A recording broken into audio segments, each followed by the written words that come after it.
Assalamualaikum warahmatullahi wabarakatuh. Perkenalkan, saya Muhammad Ramadan Imsak sekaligus moderator dari kelompok 2 evaluasi pembelajaran. Untuk terlebih dahulu, saya akan memperkenalkan teman-teman saya dari kelompok ini. Yang pertama, Muhammad Ramadan Imsak atau saya sendiri sebagai moderator dari kelompok ini.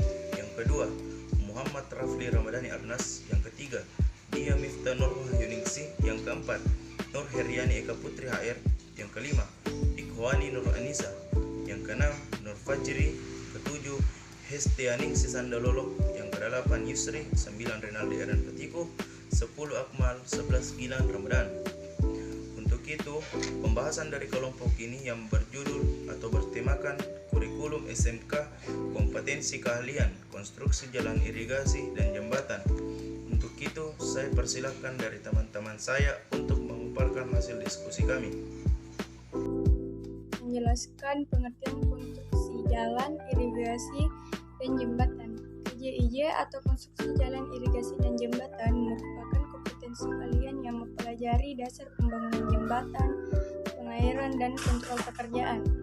Kompetensi keahlian ini juga mengembangkan keahlian menggambar teknik, mekanika teknik, teknik pengukuran tanah, dan dasar-dasar konstruksi sebagai dasar dalam programnya. Baik, selanjutnya saya akan menjelaskan mengenai program-program keahlian konstruksi jalan irigasi dan jembatan. Yang pertama yaitu simulasi dan komunikasi digital, di mana simulasi dan komunikasi digital ini merupakan salah satu mata pelajaran pada sekolah kejuruan yang mempelajari tentang pengelolaan informasi digital, komunikasi dan kolaborasi daring, serta visual connect. Kemudian yang kedua yaitu fisika.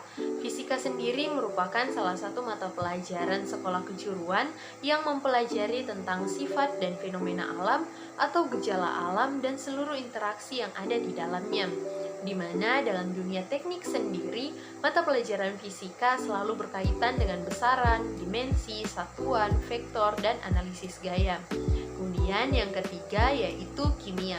Kimia sendiri merupakan salah satu mata pelajaran sekolah kejuruan yang mempelajari tentang zat yang meliputi komposisi, struktur dan sifat, perubahan, dinamika, dan perubahan suatu materi. Kemudian yang keempat yaitu gambar teknik. Gambar teknik sendiri merupakan salah satu materi pelajaran dasar yang wajib dikuasai oleh setiap siswa sekolah kejuruan, di mana pada gambar teknik ini mempelajari tentang gambar dasar dan berhubungan dengan gambar bangunan pada umumnya. Kemudian yang kelima yaitu mekanika teknik.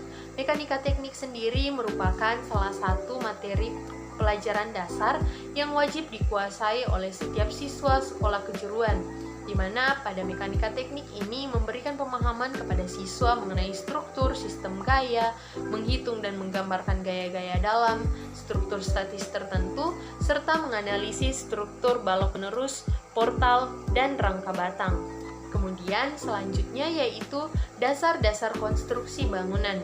Pada dasar-dasar konstruksi bangunan ini merupakan salah satu materi pelajaran dasar yang wajib dikuasai oleh setiap siswa, di mana dalam mata pelajaran ini berkaitan dengan rangkaian elemen-elemen proses pembangunan yang nantinya tentu saja akan menghasilkan sebuah gedung atau bangunan. Kemudian selanjutnya yaitu teknik pengukuran tanah. Teknik pengukuran tanah sendiri merupakan salah satu materi pelajaran yang juga wajib dikuasai oleh setiap siswa sekolah kejuruan, di mana pada teknik pengukuran tanah ini mempelajari tentang cara-cara pengukuran di muka bumi dan di bawah tanah untuk menentukan posisi relatif atau absolut titik-titik pada permukaan tanah dalam memenuhi kebutuhan seperti pemetaan atau penentuan posisi relatif suatu wilayah. Selanjutnya yaitu perencanaan konstruksi jalan irigasi dan jembatan. Perencanaan konstruksi jalan irigasi dan jembatan ini sendiri merupakan salah satu mata pelajaran sekolah kejuruan yang memfokuskan materi terhadap merencanakan sebuah konstruksi jalan irigasi dan jembatan. Kemudian selanjutnya yaitu teknik pelaksanaan dan pengawasan pekerjaan jalan. Pada teknik pelaksanaan dan pengawasan pekerjaan jalan ini juga merupakan salah satu mata pelajaran sekolah kejuruan yang memfokuskan materi terhadap prosedur keselamatan dan kesehatan kerja serta lingkungan hidup, bagian-bagian konstruksi jalan, perhitungan sederhana untuk perancangan jalan, jenis bahan dan alat berat dalam pekerjaan konstruksi jalan, serta syarat teknis dalam perancangan jalan. Kemudian selanjutnya yaitu teknik pelaksanaan dan pengawasan pekerjaan irigasi. Teknik pelaksanaan dan pengawasan pekerjaan irigasi ini sendiri merupakan salah satu mata pelajaran sekolah kejuruan yang memfokuskan materi terhadap perancangan, pelaksanaan, dan pengawasan dalam pengerjaan irigasi itu sendiri. Kemudian selanjutnya yaitu teknik pelaksanaan dan pengawasan pekerjaan jembatan. Pada teknik pelaksanaan dan pengawasan pekerjaan jembatan ini merupakan salah satu mata pelajaran sekolah kejuruan yang memfokuskan materi terhadap perancangan, pelaksanaan, dan pengawasan dalam pekerjaan jembatan. Kemudian, estimasi biaya pekerjaan jalan, irigasi, dan jembatan. Estimasi biaya pekerjaan jalan, irigasi, dan jembatan ini sendiri merupakan salah satu mata pelajaran sekolah kejuruan yang mempelajari tentang sumber daya pihak-pihak yang berkaitan dengan proyek, pengeluaran biaya, tahapan proyek, imbalan jasa ahli, jenis dan perhitungan biaya pada suatu proyek. Kemudian yang terakhir yaitu produk kreatif dan kewirausahaan. Produk kreatif dan kewirausahaan ini sendiri merupakan salah satu mata pelajaran sekolah kejuruan yang berkaitan langsung terhadap penanaman pendidikan kewirausahaan kepada siswa dengan memberikan pemahaman dan keterampilan berwirausaha kepada peserta didik. Sekian, terima kasih. Baik, saya akan membahas mengenai pengertian konstruksi jalan. Menurut Sudarsono tahun 1979, konstruksi jalan raya merupakan suatu konstruksi plat elastis yang berlapis-lapis dan terletak di atas tanah dasar. Konstruksi jalan raya bertujuan untuk membangun sarana dan prasarana sebagai salah satu penyedia akses transportasi berupa barang maupun jasa yang menghubungkan antar wilayah, di mana masyarakat mempunyai hak untuk menggunakannya serta dalam penggunaannya diatur oleh hukum yang berlaku. Konstruksi jalan raya sebagai salah satu kegiatan pembangunan moda transportasi darat mempunyai peranan penting dalam sebuah komponen pembangunan di dalam sektor wilayah ataupun regional yang dapat memicu pertumbuhan ekonomi, sehingga menjadi salah satu unsur pengembang dari potensi-potensi sumber daya, baik yang belum ada ataupun yang sudah ada agar lebih berdaya guna. Sini saya akan melanjutkan tentang macam-macam konstruksi jalan. Yang pertama, jalan beton. Jalan beton merupakan konstruksi jalan di mana komposisinya terdiri dari plat, slab, beton semen sebagai lapis pondasi dan lapis pondasi bawah di atas tanah dasar, seperti gambar di samping. Yang kedua, jalan aspal. Jalan aspal merupakan konstruksi jalan yang menggunakan bahan pengikat aspal panas. Biasanya campuran aspal panas didatangkan impor, misalnya SIL dan ESO 2000. Ini gambar di samping adalah contoh aspal, jalan aspal. Selanjutnya ada jalan paving block. Jalan paving block merupakan jalan yang terbuat dari campuran pasir dan semen, lalu ditambah dengan campuran lain seperti abu bata, biasanya memiliki warna dan bentuk yang menarik. Seperti gambar yang samping, digunakan di pinggir taman agar pada jalannya supaya lebih cantik dilihat. Klasifikasi jalan. Setiap jalan yang sering kita lewati sejatinya dibagi ke dalam beberapa klasifikasi atau ada yang menyebutnya dengan istilah hierarki jalan. Definisinya adalah pengelompokan jalan dengan beberapa dasar, antara lain berdasarkan administrasi pemerintahan atau berdasarkan fungsi jalan. Selain itu, ada pula klasifikasi dikelompokkan berdasarkan muatan sumbu, yang di dalamnya ada faktor lain yang berhubungan dengan masalah, dimensi, dan berat kendaraan. Dalam klasifikasi jalan masih ada pula ketentuan lain, yaitu terkait dengan volume kendaraan yang melintas besarnya kapasitas jalan raya dan juga pembiayaan pembangunan serta perawatannya. Klasifikasi jalan berdasarkan fungsinya terbagi atas 4. 1. Jalan arteri. Jalan arteri adalah jalan umum yang berfungsi lebih pada pelayanan kendaraan dengan jarak tempuh perjalanan jauh. Oleh karenanya biasa berkecepatan tinggi. Kedua, jalan kolektor. Jalan kolektor yaitu jalan raya yang berfungsi melayani kendaraan dengan perjalanan jarak sedang, kecepatan melaju tentu juga sedang. Ketiga, jalan lokal. Jalan lokal merupakan jalan raya yang digunakan demi melayani kendaraan lokal di suatu tempat. Ciri perjalanannya pula adalah jarak dekat, sementara kecepatannya juga rendah. 4. Freeway dan highway adalah dua jenis jalan yang posisinya di atas jalan arteri. Selanjutnya, klasifikasi jalan berdasarkan administrasi pemerintahan. Jalan pertama, jalan nasional, yaitu jalan arteri dan juga jalan kolektor yang menghubungkan antara dua ibu kota provinsi serta jalan tol. 2. Jalan provinsi. Jalan provinsi merupakan jalan kolektor yang menghubungkan ibu kota provinsi dengan ibu kota kabupaten atau kota, atau antara ibu kota kabupaten atau kota yang satu dengan ibu kota kabupaten atau kota lainnya. Selanjutnya yang ketiga, jalan kabupaten. Jalan kabupaten adalah jalan lokal dalam sistem jaringan jalan primer yang tidak termasuk jalan yang menghubungkan ibu kota kabupaten dengan ibu kota kecamatan, antara ibu kota kecamatan, ibu kota kabupaten dengan pusat kegiatan lokal, antar pusat kegiatan lokal, serta jalan umum dalam sistem jaringan jalan sekunder dalam wilayah kabupaten dan jalan strategis kabupaten. Selanjutnya 4. Jalan kota. Jalan kota merupakan jalan raya yang menghubungkan antara pusat pelayanan dalam kota, menghubungkan antara pensil satu dengan pensil lainnya, serta menghubungkan antara pusat permukiman yang ada di dalam kota. Yang kelima, jalan desa. Jalan desa adalah jalan umum yang menghubungkan kawasan dan atau antar permukiman satu dengan permukiman lain dalam satu desa. Selanjutnya, klasifikasi jalan berdasarkan muatan sumbu terbagi atas 5.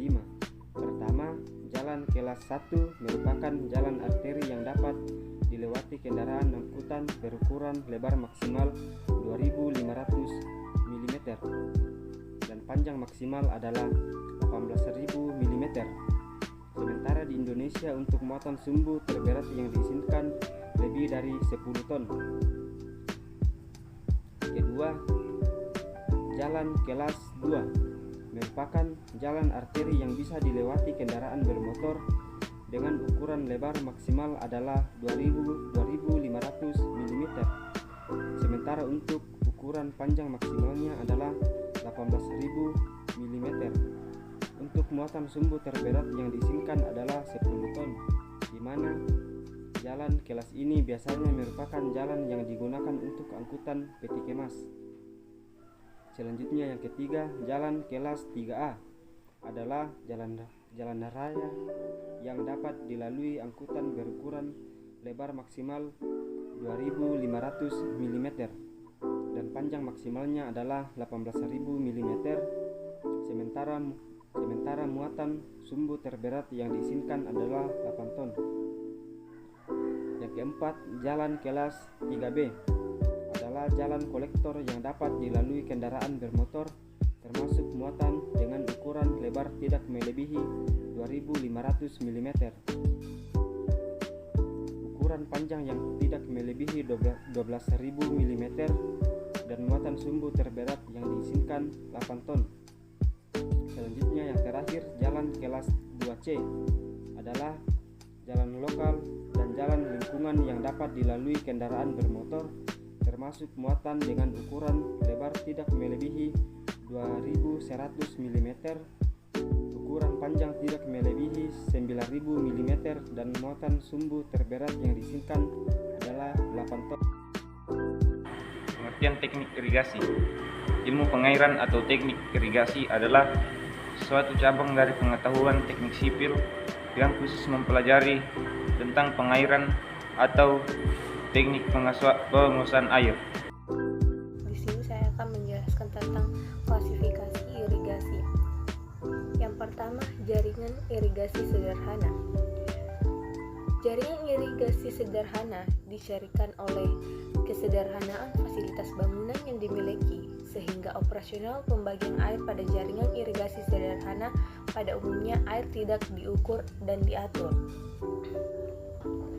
Kondisi yang seperti ini mungkin diterapkan jika ketersediaan air berlebihan atau pada kondisi tanah dengan kemiringan sedang sampai curam.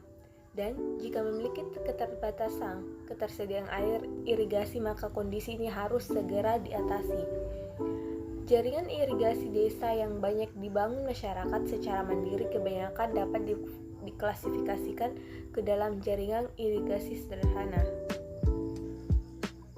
Selanjutnya, jaringan irigasi semi teknis mempunyai ciri bahwa fasilitas-fasilitas yang ada untuk melakukan keempat fungsinya sudah lebih baik dan lengkap dibanding jaringan irigasi. Misalnya pada bangunan pengambilan sudah dibangun permanen, debit sudah diukur, tetapi sistem jaringan pembagi masih sama dengan sistem irigasi sederhana. Hal ini ditujukan pemisahan saluran pembawa dan pembuang belum dipisahkan secara baik dan pembagian petak tersier belum dilakukan secara detail, sehingga sulit dilakukan pembagian air. Pada sistem irigasi ini, biasanya pemerintah sudah terlibat dalam pengelolaannya, misalnya dalam pelaksanaan operasi dan pemeliharaan atau O&P bangunan pengambilan.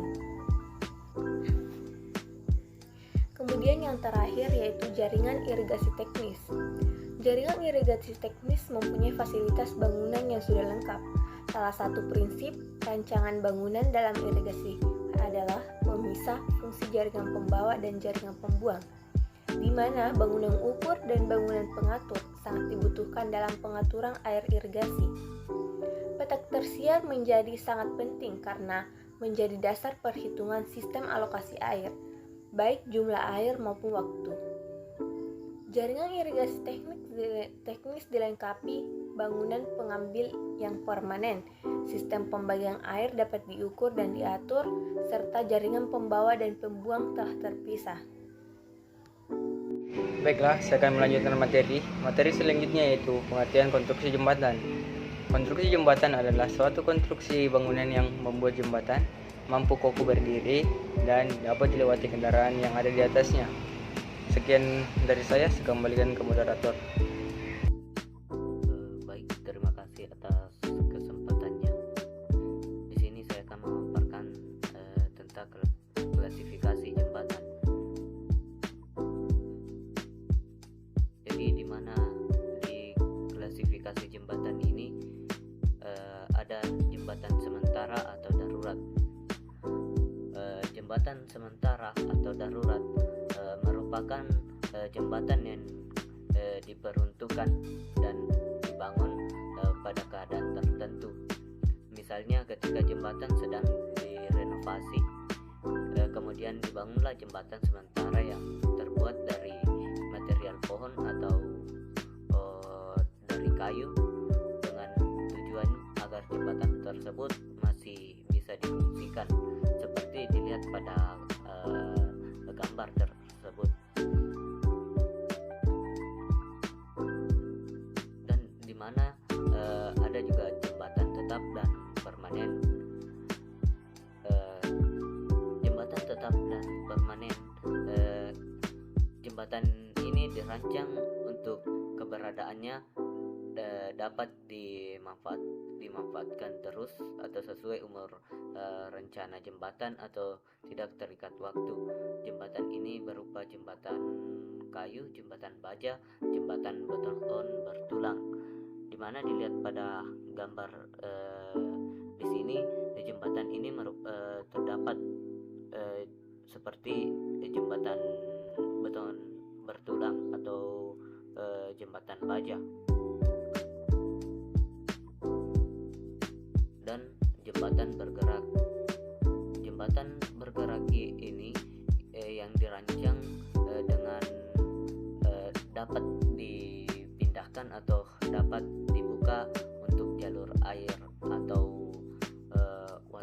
raft untuk melintasi sungai atau lautan yang diseberangi oleh kapal,